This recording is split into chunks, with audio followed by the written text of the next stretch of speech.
I tapped my foot against the marble floor, waiting in the lobby of the law firm, the silence of the room surrounding me like a blanket of tension.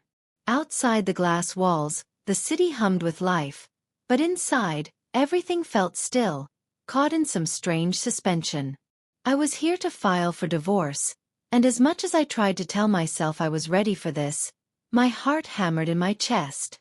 My husband, Ethan, would arrive any minute now, and I couldn't decide if I wanted him to be late or on time.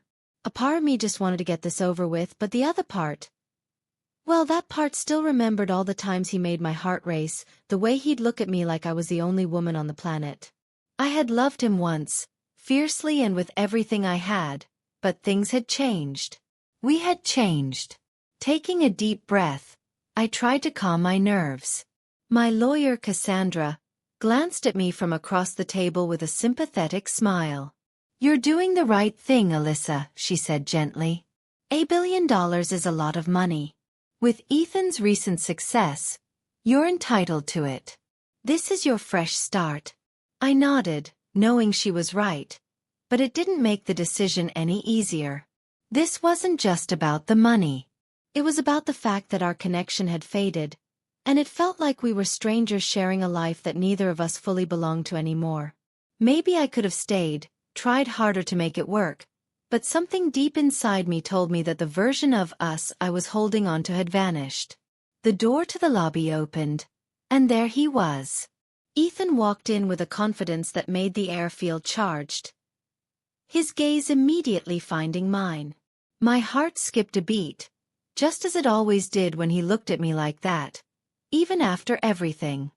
His dark hair was slightly tousled, like he'd been running his hands through it, and his shirt sleeves were rolled up to his elbows, revealing his strong tanned forearms. He looked good. Too good, really. "Alyssa," he said, his voice low and steady, as he approached the table. There was a softness in his eyes that confused me. "Are you sure this is what you want?"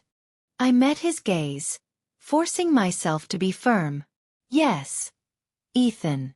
This is what I need." He nodded, though his jaw tightened just slightly.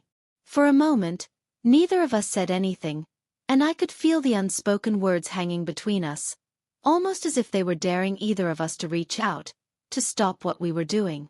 But I forced myself to stay strong, to ignore that voice whispering to me that maybe, just maybe, we weren't as over as we seemed. "I guess we should get started then," he said finally, his voice just a little rougher than before. I nodded, and we both sat down, facing each other across the table. My lawyer explained the details, and we both signed a few papers, all in silence. And yet, somehow, I could feel him watching me, his gaze lingering on me longer than necessary, as if he were trying to see past my calm exterior. When Cassandra excused herself to make some copies, leaving us alone for a moment, I was painfully aware of how close we were. Ethan's knee brushed mine under the table, sending a jolt through me that I tried to ignore. "I never thought it would end like this, you know," he said quietly, his eyes searching mine. I swallowed hard, looking down at my hands. "Neither did I. But sometimes things don't work out the way we want them to." He sighed, and the sound seemed to echo in the quiet room. "Alyssa, I just want you to know that I never stopped caring about you. Even if we're going our separate ways now."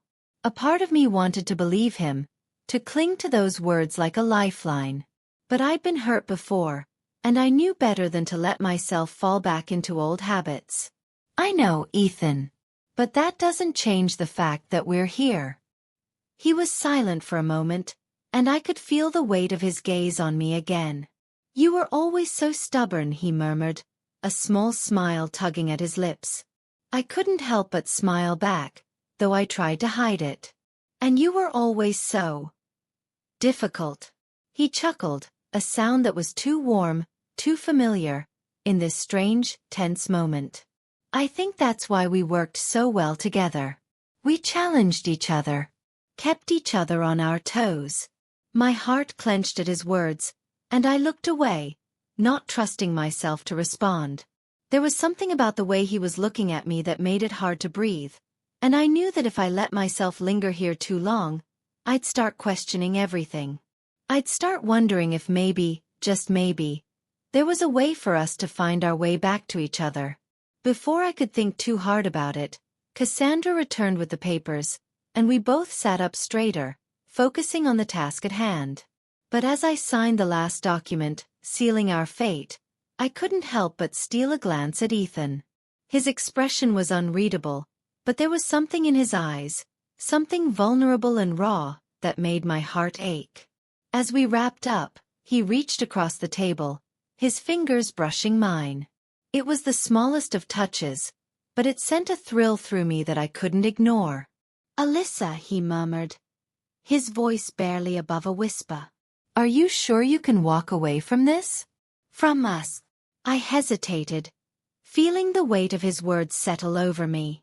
But I forced myself to meet his gaze, to keep my voice steady. "Yes, Ethan. It's time for both of us to move on." He nodded slowly, but I could see the pain in his eyes, the hurt that he was trying to hide. And for a moment, I wanted to reach out to him, to tell him that I still cared, that a part of me would always love him no matter what. But I knew that wouldn't help either of us. We needed to let go, to find our own paths. As we stood up, gathering our things, he paused, turning to look at me one last time. "I hope you find what you're looking for, Alyssa. I really do." "Thank you, Ethan," I said softly, and for a moment, we just stood there, staring at each other, neither of us wanting to be the first to walk away. Finally, he nodded, giving me one last lingering look before turning and walking out of the room, leaving me standing there alone. And as I watched him go, I felt a strange mix of relief and sadness, as if a part of me was breaking free while another part was left behind. But I knew this was the right choice. It had to be. Because I couldn't keep holding on to a love that no longer fit, a relationship that had run its course. I needed to find myself again, to discover who I was outside of him, outside of us. Yet as I walked out of the building and into the busy city streets, I couldn't shake the feeling that something had shifted between us, that maybe, just maybe, this wasn't truly the end. And as the city lights sparkled around me, I felt a strange sense of hope, a quiet whisper in my heart that told me that perhaps there was still a chapter left to be written. A few days after signing the papers, I should have felt free, unburdened. Instead, my mind kept wandering back to Ethan, to the touch of his fingers on mine and the way he had looked at me with those intense, unspoken emotions. I tried to throw myself into work, my friends, even tried to stay busy with small hobbies I'd abandoned years ago. But somehow, none of it filled the hollow ache in my chest. Every time I closed my eyes, I'd see his face, the way his gaze lingered on me in that conference room, as if he was memorizing every detail for the last time. The finality of it haunted me. It was late one night, and I couldn't sleep. The city lights blinked outside my apartment window, casting a faint glow across my room. I tossed and turned, the sheets tangled around me, the silence feeling too loud. Finally, I reached for my phone. Without allowing myself to think twice, I typed out a message. "Can we talk?" I stared at the screen, my thumb hovering over the send button. Part of me wanted to delete it, to convince myself I didn't need to reach out to him, but another part, the one that still felt connected to him, wanted an answer. Before I could second-guess myself, I hit send. The reply came almost instantly. "Yes, I'm free tonight." My heart raced, and I didn't bother replying. I just grabbed my coat, not even caring that I was still in my comfortable sweats. I told myself it was just a conversation, nothing more. We both needed closure, after all. When I arrived at his apartment, I hesitated, my hand frozen on the door, but he opened it before I even had the chance to knock. Standing there in his worn t-shirt and jeans, looking so effortlessly handsome, he took my breath away. "Hi," he said softly, stepping aside to let me in. "Hi." My voice came out quieter than I intended. Almost a whisper. The moment I walked into the familiar space, memories flooded back. The scent of his cologne, faintly lingering in the air, reminded me of the mornings we'd shared coffee together, the nights spent laughing on that very couch. Everything was the same. Yet everything had changed. Ethan motioned for me to sit, but instead of joining me, he leaned against the kitchen counter, his arms crossed, watching me with those deep, searching eyes. "What's on your mind, Alyssa?" he asked, his voice gentle, though his gaze was intense. I took a deep breath, gathering my thoughts. I thought this would feel different. I thought I'd feel relieved or free. I paused, unsure how to put into words the turmoil in my chest.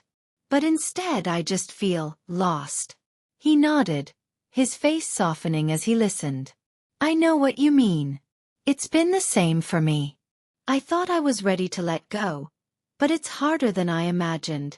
Our eyes met, and something shifted between us, a silent acknowledgement of the bond we still shared, the connection that hadn't faded, even after all the pain, the arguments, and the distance.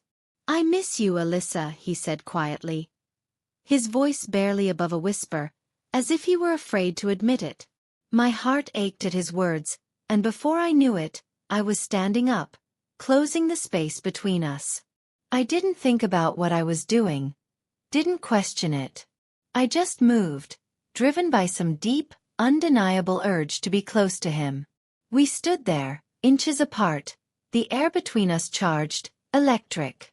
I could feel his warmth, the steady rhythm of his breath, and for a moment, everything else faded away. It was just us, suspended in this moment, caught between the past and the possibility of something more. He reached up, his hand brushing a strand of hair from my face, his touch light but searing. "I never stopped loving you, Alyssa," he murmured, his eyes searching mine. His words sent a thrill through me, and before I could stop myself, I leaned into him, closing the gap. Our lips met, soft at first, tentative, as if we were rediscovering each other. But then his arms wrapped around me, pulling me closer, and the kiss deepened, filled with the pent-up passion and longing that we'd both tried so hard to bury. In that moment, nothing else mattered. Not the divorce, not the papers we'd signed, not the idea of moving on. It was just us, tangled in each other's arms, losing ourselves in a love that had never truly faded. When we finally pulled back, both breathless, I looked up at him, my heart pounding. "What are we doing?" I whispered, a small smile tugging at my lips. He chuckled, his forehead resting against mine. "I don't know. But I do know that I don't want to lose you. Not again." The vulnerability in his voice caught me off guard, and I felt my resolve crumble. "Maybe we don't have to," I said softly, my fingers tracing small patterns on his chest. "Maybe we could try again?" He looked at me, a spark of hope flickering in his eyes. "Are you serious?" I nodded, feeling a weight lift from my shoulders. "Yes." I don't know what the future holds, but I do know that I don't want to spend it wondering what could have been. His smile was slow, almost disbelieving, as if he couldn't quite believe what I was saying. But then his arms tightened around me, and he kissed me again, a promise sealed in the warmth of his embrace. We spent the night talking, sharing everything we'd kept bottled up inside, all the fears, the regrets, and the hopes we'd been too afraid to voice before. It felt like peeling back layers, rediscovering each other in a way we hadn't in years. By the time the sun began to rise, casting a warm glow across his apartment, I felt a sense of peace that I hadn't felt in a long time. Maybe our journey had been messy, complicated, and filled with missteps, but I knew now that our love was real, and that was worth fighting for. As I lay beside him, his arm draped over me, I felt his heartbeat steady and comforting. We had a lot to work through, but for the first time in a long time, I was ready to face it all, together. Because sometimes, love isn't about finding someone new. Sometimes, it's about finding your way back to the person you were always meant to be with.